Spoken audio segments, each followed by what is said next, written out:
week, on Myths and Legends, it's the origin of Shakespeare's Hamlet, and we'll see that the bard's best work is inspired by a medieval saga with way more poop smearing than you would think. The creature this time is, well, super sad Big Bird.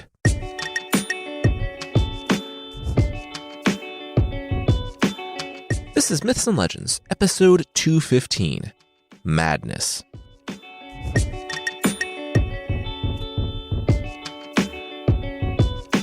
This is a podcast where I tell stories from mythology and folklore. Some are incredibly popular stories you might think you know, but with surprising origins. Others are stories that might be new to you, but are definitely worth a listen. As I said at the top of the episode, today is the inspiration for Shakespeare's Hamlet. We'll talk more about that at the end of the episode. But for some background, today's story comes from a 13th century Danish writer, and it's set in the late 7th century, early 8th century, so after King Arthur, but just before the Viking Age. It doesn't really matter though, because it mainly sticks to some legendary kings and doesn't really try to tie itself to history. We'll jump in with Amleth, who, yes, is technically an anagram for Hamlet, but more specifically, is Hamlet, with the H at the end of the name instead of the beginning. Anyway, like the play starts, we'll pick up with Amleth getting some very bad news.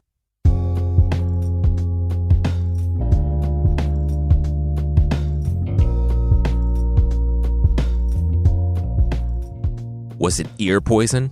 Amleth asked about the death of his father. Where do you get the idea of ear poison? I just said your dad is dead and your uncle killed him.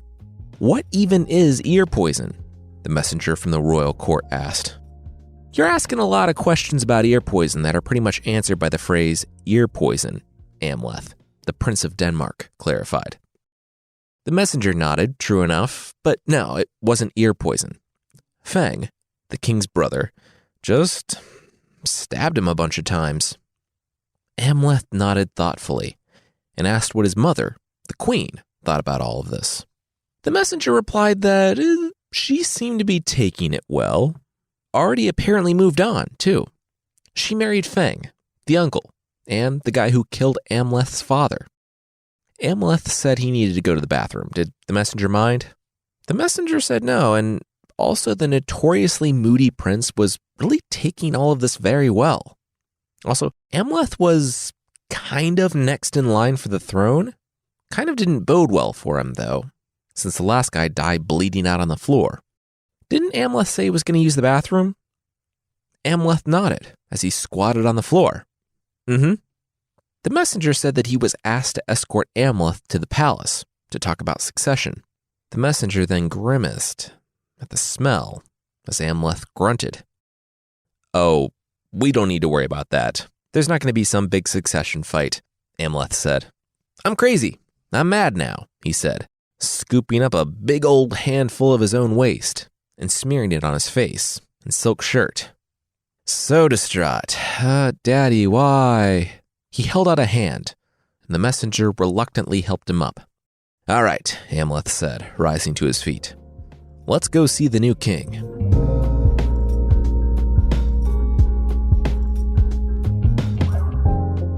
You guys ever think that Amleth maybe isn't crazy and is just doing that so I don't suspect that he's plotting against me because I killed his father and married his mother? King Feng asked. Yeah, sometimes he just seems like a lazy teen who, I guess, takes a few too few bathroom breaks, one of King Feng's courtiers agreed. They looked over to see Amleth walking along the table at the feast, like a house cat, dragging his hands to make sure every last plate and goblet hit the floor, while drinking wine straight from the bottle, all without pants. Yeah, no, he's crazy, the courtier said. Feng thought that it was all a ruse. If Amleth was willing to do all of this, he might one day rise up against Feng, like a snake in the grass. Feng had to be sure. He had to get her. He called a young woman in, Amleth's childhood friend who was not named Ophelia, and she was confused. Her old friend Amleth, who, had taken a turn lately, Feng wanted her to go in the woods and try to seduce Amleth there? And this would prove what exactly? Feng said that it would show Amleth wasn't crazy, All man's natural temper is too blindly amorous to be artfully dissembled, this sort of passion being too impetuous to be checked by cunning. The woman stood there. Basically, he'll see you, turn into one of those cartoon wolves with the bulging eyes, and forget that he's supposed to be insane right now. The king clarified. The young woman nodded. You know what? Sure. Anything to help her old friend. The king swallowed hard. Yes. Help him.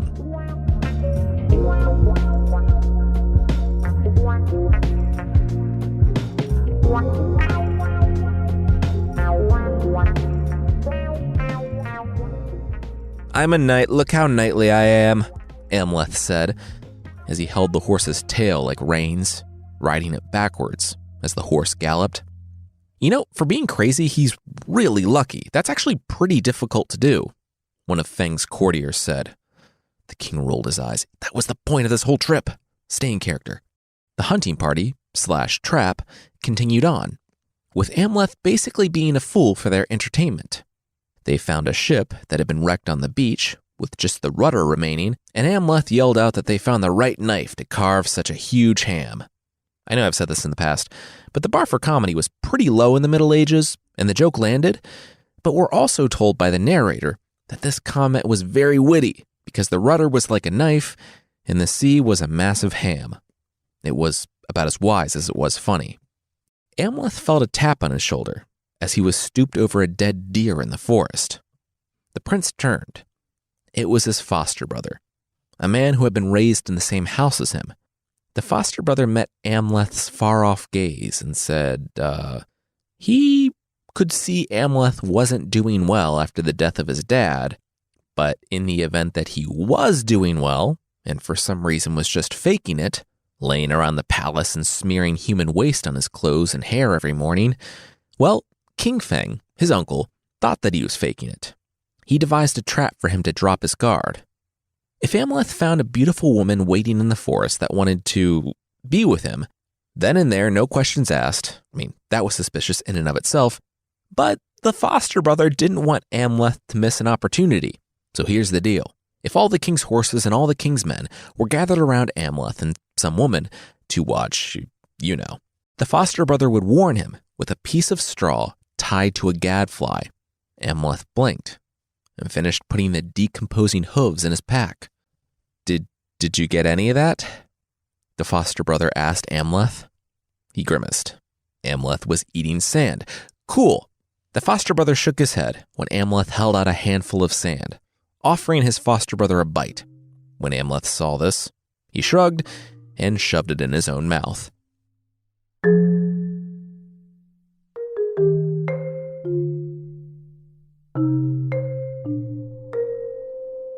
She had been raised in the castle alongside Amleth. The two had grown up as friends until their teen years when they began to feel differently about each other. The affairs of state took Amleth away, and by the time he was home, his father was dead. They never had the chance to see if anything was there. Until now. Despite living in the same city, she was, of course, choosing to surprise him in the forest to express her love for him. Amleth gave her the same blank stare he gave everyone. It was like he was looking through her. In fact, he was looking past her to the gadfly that just buzzed into the clearing with a piece of straw secured to its abdomen. Amleth felt the pack by his side, all the things he collected in the forest, a rooster's head and 4 rotting hooves. Then he focused on her. Amleth, is everything okay? She said, as the prince smiled and charged. Where did he go? Feng yelled as he emerged into the clearing. Before anyone had the chance to move, Amleth had scooped up the young woman and carried her off, deeper into the forest. When the soldiers gave chase, they found a half-dozen trails branching off into countless paths. Amleth and the young woman were gone. A couple hours later, Amleth and the young woman laid together in an impenetrable fen, using his pack as a pillow. She embraced him. She knew it was all a farce. I'm dead too, if Feng discovers it, Amleth said, staring up at the blue sky. just like my father. She held him close. Let's say he had washed himself in a nearby stream before, and she said that she only agreed to this to be close to him. His secret was safe with her.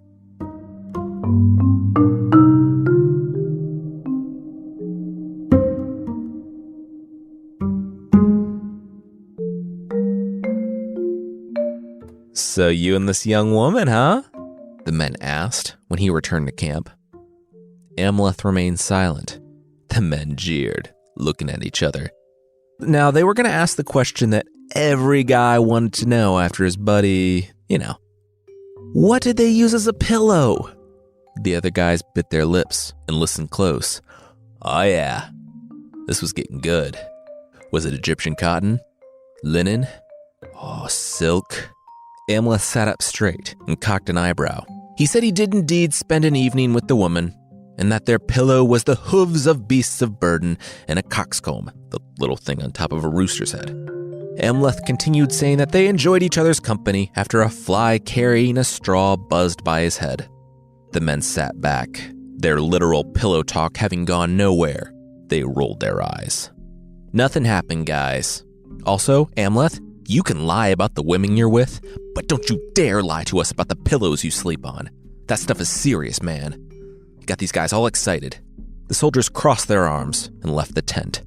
Of note, the men in the story were very interested in what type of pillow Amleth and the young woman used. And I guess it was important for Amleth to tell the truth because he actually didn't lie. Maybe it's a morally gray area, I don't know. But I personally kind of think it's okay to lie to people who are trying to kill you. King Feng met with the young woman when he returned to the city, and she said that she finally made it home after Amleth left her in the forest. She picked her way out a day later, with twigs in her hair and her dress ruined. There was no doubt about it. Amleth was crazy.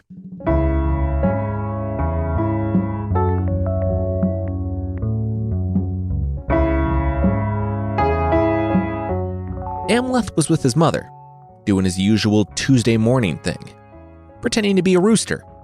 King Feng was away on a long trip, and Amleth strutted around the palace, arms flapping at his side, going from room to room. He was in the adjacent room to his mother's when he jumped on the bed, stuffed with straw. He stood atop the mattress, shifting. Feeling more lumps than usual, he knelt down, pecking at it, and heard, with each shifting of movement, a slight grunt. Amleth strutted from room to room and went back to the one with his mom, where he grabbed the sword from the wall. He didn't get her attention until, standing atop the mattress, he started stabbing downwards, screaming himself. The mother got up, looked at what he was doing, and said that she was going out. She would let the servants clean up whatever this was. When she was gone, Amleth went and barred the door, took a dagger, and cut open the mattress. Inside, the king's spy, who was looking to see if Amleth dropped his act around his mother, laid in blood and hay, a look of shock forever on his face.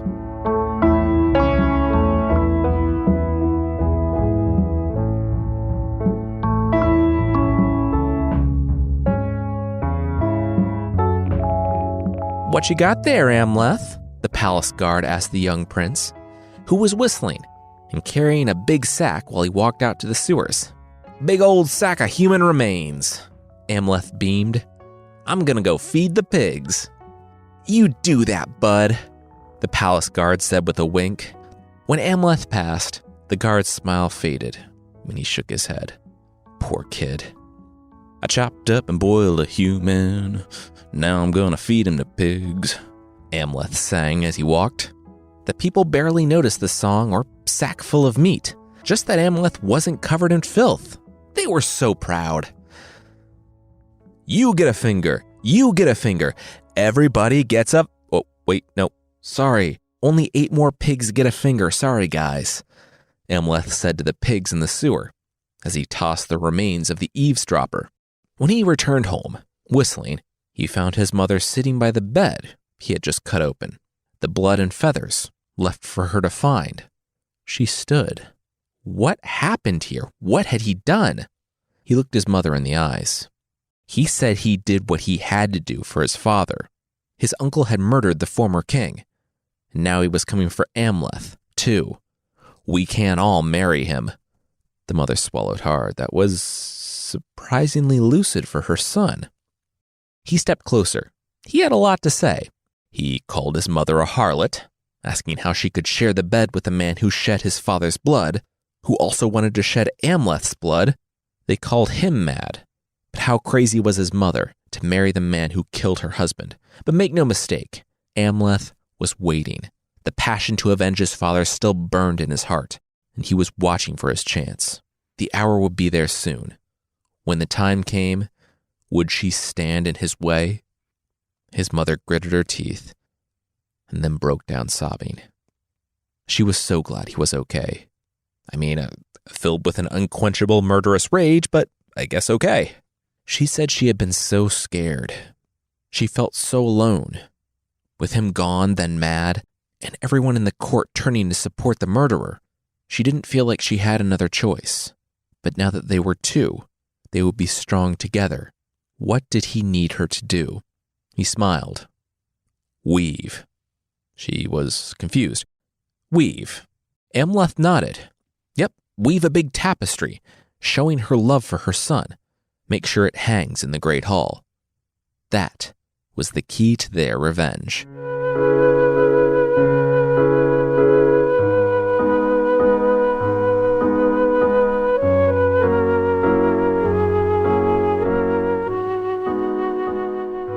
We'll see what Amleth's master plan is, but that will be right after this.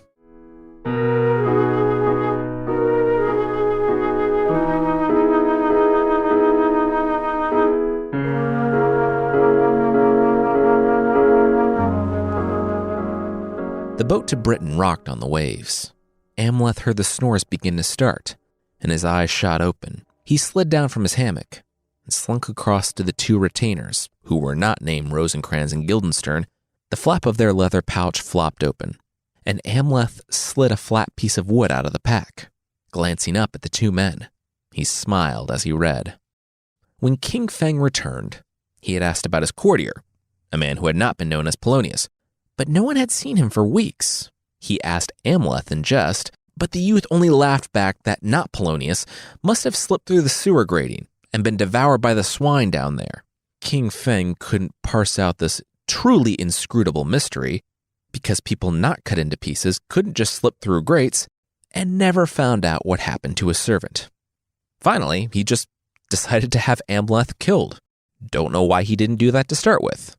Not like he was shy about killing family members. Still, it might make for too many problems if he just straight up murdered his nephew after killing his own brother and marrying the man's wife. So he gave two of his attendants a message, carved into wood, to deliver to an allied king in Britain, asking him to execute the young man he was sending. This was the same message that Amleth was now reading. He took out his knife. A week or so later, the two attendants stood before the king, who looked to them, back to the wooden message, then back to them. And they wanted him to follow this? The two men nodded. To the letter. It had the seal of the King of Denmark, didn't it? The king agreed, but they knew what was on this, and they still wanted him to do it. The two attendants, again, nodded. Yeah, why was this so confusing? The king shrugged. All right, whatever. He waved to the guards, telling them to arrest these two young men and take them to the dungeons to await their execution. He looked at the two men, who were shouting in protest, and shrugged. Sorry guys, no takesies backsies. That night, at dinner, the king noticed something about the only remaining guest from Denmark. The man sat calmly at the feast in the great hall, but he would only sample the food and drink, grimace, and then sit there without eating. The king, annoyed that he might have to execute more Danes, had a servant sit with his ear to the door that night, while Amleth explained to his attendants why he treated the dinner like it was poison. Amleth explained that the bread was flecked with blood and tainted, that there was a tang of iron in the liquor, and that the meats reeked of human remains, a smell he kind of knew really well. Furthermore, the king has the eyes of a slave, and the queen showed the behavior of a bondsmaid. The men looked at him and broke out laughing. Crazy old Amleth was at it again. The king recoiled at the words, but before he reacted, he called his baker in. "Hey, would it be possible that our bread has the taste of, quote, human carnage?" The baker said that, now that the king had said something, that did ring a bell. Turns out the baker was able to get a field in which to sow his wheat super cheap, because it just had a few dead bodies in it. A few? The king asked for clarification. Few hundred, maybe 1,000-ish, few thousand. It was an old battlefield, but the wheat didn't care. I thought the bodies in the battlefield there might have been good for it, the baker trailed off. It wasn't. The bread has, quote, an evil savor to it, the king said, and dismissed the baker. After that, he thought there might be something to this kid, Amleth. So the king brought in another attendant to find out the source of the lard and meat. And he learned that the pigs had strayed from their sty, and that the farmer had found them munching on the rotten carcass of a robber. He guessed that had given the pork something of a corrupt smack. The mead was doubly corrupt, because people just tossed their old swords and weapons down a well, from which the brewer drew the water, giving it a metallic tang. The honey had been coming from a bee's hive, where the bees had been feeding on a dead man. The king, who not only needed to get a handle on his personal supply chain, but basic public sanitation. I mean, how many of these problems could have been solved if there weren't just bodies lying around everywhere, began to worry. If Amleth was right about that, what else was he right about? The king confronted his own mother. She held up her palms and retreated. She said that she had submitted to no man but the king. The king, her son, cocked his head. Weird phrase to use for a loving, consensual marriage, but he had reason to believe differently. He asked her to tell him about the enslaved man. His mother broke down. It turns out the queen mother had been in love once, just not with the late king. Turns out when one party is literally enslaved by the other after being captured in a faraway land, as the queen had been, doesn't lead to a happy union. The king understood and told her to keep it to herself, because that meant that he wasn't the legitimate king of England, and went to go talk to his wife, whose mother had been a bondsmaid. After a night's worth of pretty world-rocking revelations, he finally went to visit Amleth. "Yeah, you're not crazy," the king said. Amleth started spouting off his normal gibberish, but the king held up a hand. That was a statement. The Prince of Denmark wasn't crazy. Amleth was quieted. The king produced the wooden tablet that had carried the instructions to execute the two attendants. He said that he was going to honor the king of Denmark's other request as well, the one where the king had asked for his stepson, Amleth, to marry the daughter of the king of Britain. And that's what he did. Amleth and the princess of Britain were married, because Amleth was super smart, and not because he had inadvertently blackmailed the king with his knowledge of his own illegitimacy. The king of Britain then executed the two Danish men who had arrived with Amleth, but this pretty immediately created a strife between him and his new son-in-law. Amleth said that those were his countrymen, his friends. He demanded a weregild, a man price, basically gold as compensation for their untimely deaths. In order to smooth everything over, the king gave Amleth 2 sacks of gold, which the Prince of Denmark had melted down and poured inside some hollow sticks.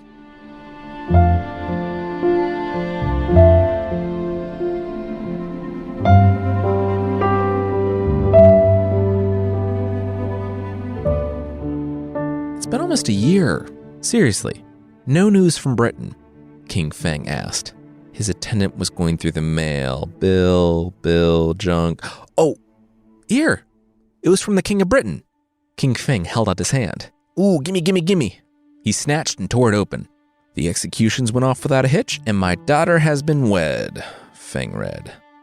"Nice. All right, he's dead."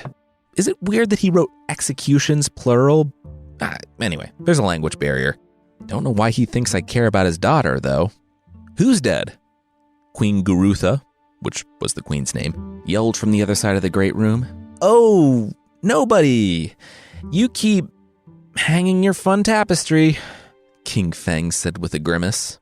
She had been working on it for a year, and it was just a big, thick image of Amleth.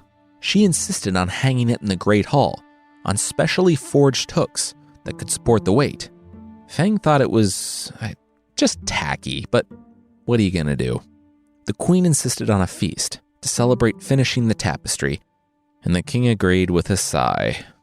Sure, whatever.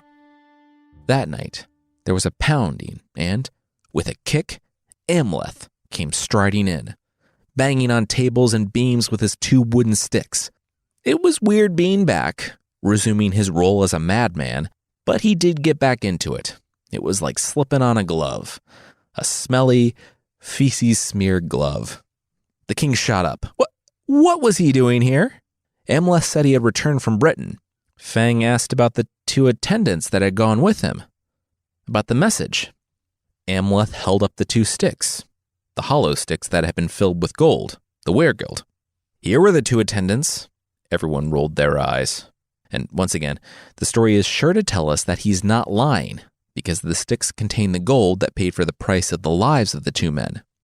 I do not see why it's so important that Amleth doesn't lie to a murderer trying to murder him, but it is. Amleth said that the King of Britain sent his gifts. The servants poured in with the strongest wine any of them would ever taste. In fact, it was so strong that, by early morning, all of Feng's courtiers couldn't even stand. They were completely out, so far gone that they didn't hear Amleth get the ladder, climb up to the top of his mother's tapestry, and cut it loose. He moved the tapestry until his massive face covered all of them, and then he pried the nails from the wall. Whistling as he worked, he pounded a nail in the floor every foot or so, completely encasing Feng's warriors and courtiers, all the people who had stayed on. After the death of Amleth's father, they were all wrapped in the thick blanket. Amleth then kicked over a lantern and went to go see his uncle.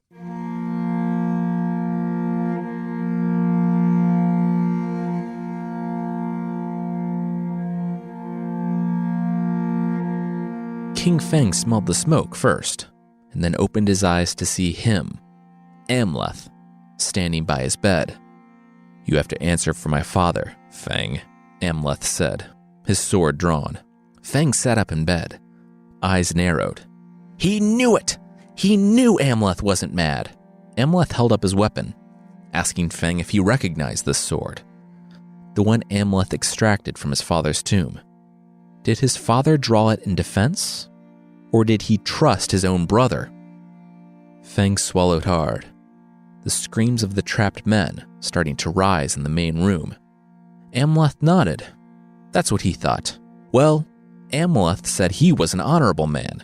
He would give Feng the chance that Feng never gave his father. Amleth told his uncle to rise and draw his sword, quickly, before the house came down around them. Feng sneered. He was an expert swordsman.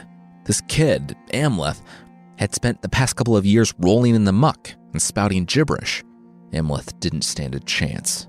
Feng gripped the scabbard of the sword he kept by his bedside, grabbed the handle, and drew it.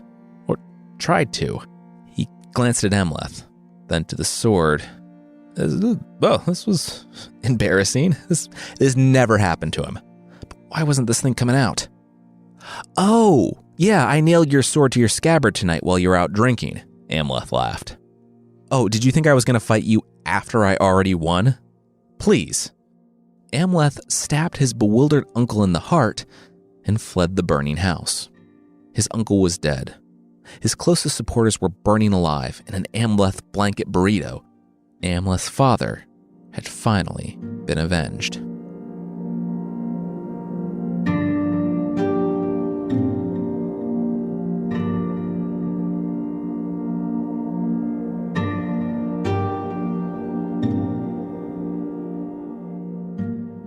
We have a little bit of an epilogue, but this is actually a pretty good end to the story. The central conflict has been resolved. Amleth has avenged his father and will become king of Denmark in his own right, because everything at the banquet wasn't coated in poison. Like I said, there is a lengthy epilogue, though. Amleth lied low, to figure out which way the wind was blowing in regard to the king's stabbing when the king was discovered not burned but stabbed. Like the last time, the people apparently didn't care very much. So Amleth took credit and declared himself king. He returned to Britain to pick up his wife because, oh yeah, he's married, and that's where he found his father-in-law in a sticky situation. You see, the king of Britain and Feng entered into something kind of like a death pact, where if one of them was murdered, the other would avenge him. The king of Britain went back and forth, but eventually landed on staying true to the dead murderer king over his son-in-law, a living murderer king. But like Feng, he didn't want to get his hands dirty, so he sent Amleth on a trip up north to woo a Scottish queen, even though he was already married to the Princess of Britain. Previously back in Denmark, Amleth had a shield made that told his entire story, like the entire thing. It was like a comic book storyboard that somehow conveyed the granular details of the cutting, boiling, and distribution of Not Polonius, the whole thing in the woods with a broken ship and the ham sea, his mom's tapestry, the nailed sword, everything. It must have been massive, but it was stolen by the Scottish queen, who was apparently okay with revenge murders and years spent in poop-stained rage. And, as opposed to killing him immediately, like she did to all of her potential suitors, she agreed to marry him. When Amleth returned to the king of Britain, wife number 2 on his arm, wife number 1 met him, saying that despite him replacing her, she couldn't stay mad at him. Also, her dad was going to stab him literally the minute he walked in the door. Amleth put on a chainmail shirt to give the king a chance to betray him, and when the rings stopped the king's dagger, Amleth shook his head and escaped off into the night. Because portions of the story hinge on there just being vast fields of unburied bodies in Britain at this time, Amleth dragged a few hundred of them into the field outside of the king of Britain's castle and propped them up on sticks. In the night, the men looked out and saw an army arrayed against them, and the king of Britain's warriors' courage left them. They fled, and the castle was taken by a small force that Amleth had brought from Denmark. Amleth killed his father-in-law, took the spoils, his now 2 wives, and went back to Denmark, where, after all he had survived, he died in a random battle against a rival king, thus ending his story. Today's story came from Saxo Grammaticus, a 13th century writer who preserved the earliest version. There was another one that greatly expanded on the legend and added the hero's melancholy. We don't know if Hamlet was based upon this one or a different, earlier version of Hamlet that might have been by a different playwright, but could have also been by Shakespeare. I know this is heretical for an English major to say, but as with most things regarding the authorship of Shakespeare's works, I truly, deeply do not care.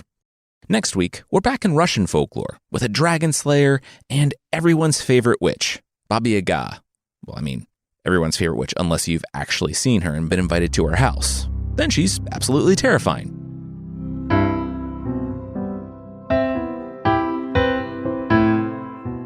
The creature this week is the Wapentire from Hebrew folklore.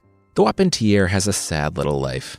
In Hebrew legend, there's a giant bird, the Ziz, Z-I-Z, who is so big it fills up the sky. It's like the Leviathan of birds. Well, it has a child that it just left, and that child hatched and became the Wapentire. Being the only one of its kind, the Wapentire is a truly sad creature. It doesn't want to preen its feathers or speak. It can talk, it just has no one to talk to. Like its parent, the Ziz, its wings stretch to fill out the entire sky. But unlike the Ziz, it actually stretches beyond the sky, meaning the Wapentire can't even fly. So it just sits forever on a desolate crag. You might be wondering, is the Wapentire male or female? And if so, why are there no other male or female Wapentires? The answer to that question is yes. If that's confusing, well, so is the Wapentire, who is actually both sexes. The legends say that, like a male bird, the Wapentire will hunt, kill, and eat, which is all the more impressive because the creature can't fly, given its impossibly long wings. After eating its fill, it will get excited, proceed to lay an egg. It waits with excitement every time, but every time, the egg fails to hatch. Such is the life of the saddest creature of the week. I mean, The squonk literally dissolves into a pile of its own tears, but this one might have it beat.